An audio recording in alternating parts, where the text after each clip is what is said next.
Est-ce que tu savais que certains de tes blocages émotionnels ou certains blocages dans la vie n'étaient pas dus à toi? Allez, abonne-toi, like et je t'explique. Dans notre vie, on a ce qu'on appelle du karma. Du karma, on en a trois. On a le karma de cette vie, celui qu'on est en train de mettre en place. Alors il faut imaginer le karma comme une espèce d'ardoise où on compte les plus et les moins. L'idée c'est d'être soit à l'équilibre, soit avoir que des plus. Donc ça, on est en train de le mettre en place dans cette vie. Donc c'est un karma qu'on va appeler le karma 9. On a le karma de nos vies antérieures. Bah oui, parce que si on n'a pas été gentil dans nos vies antérieures, ça nous suit dans cette vie. Qu'on va appeler le karma mûr. Et on a ce qu'on appelle le karma transgénérationnel ou karma familial. C'est celui-là dont je vais te parler aujourd'hui. Le karma transgénérationnel, c'est en fait un héritage qu'on obtient à la naissance. Ce sont l'accumulation des pensées ou des actes de nos ancêtres qui nous impactent aujourd'hui.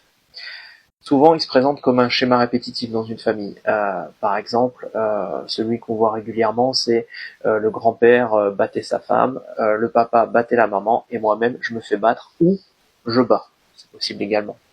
Il faut voir le karma transgénérationnel comme une espèce de tâche qui est sur la lignée, qui nous impacte nous, mais aussi dans notre entourage. Si on est dans un schéma de violence, par exemple, on peut pas le faire tout seul. Donc c'est un schéma qui se répète avec les personnes qui nous entourent. Donc ça veut dire qu'on va attirer que les personnes qui peuvent nous être violents avec nous.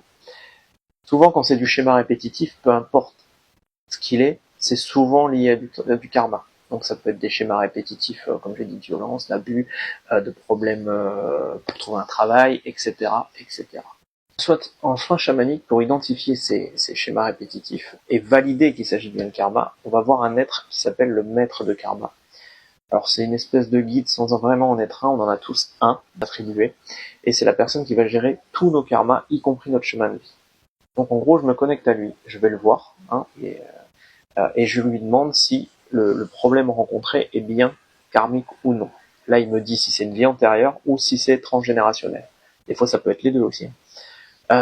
Ensuite, je vais voir vos ancêtres, tout simplement, pour qu'ils puissent faire la libération. Donc je vais voir un ancêtre en particulier qui s'appelle la première mère, donc c'est la première maman de toute la lignée impactée. Sachant que des lignées, on en a deux au minimum, une maternelle, une paternelle. On peut en avoir plus s'il y a des notions d'adoption, etc. Une fois que c'est mis en place, une fois que je vais la voir, elle me dit où est-ce qu'elle a vécu éventuellement, à quelle époque, etc. Donc ça c'est plutôt cool. J'ai déjà eu des femmes de forgerons à l'époque napoléonienne, j'ai déjà eu une esclave en Égypte ancienne, j'ai eu plein de choses. Donc tout est possible. Donc une fois on a discuté avec cette première mère, elle nous donne d'où vient la problématique et bien sûr comment la lever. Alors c'est elle qui s'occupe de la lever, c'est pas nous. Ok, ça peut prendre plusieurs semaines. En échange, il y a des offrandes à leur faire, mais on libère la partie transgénérationnelle.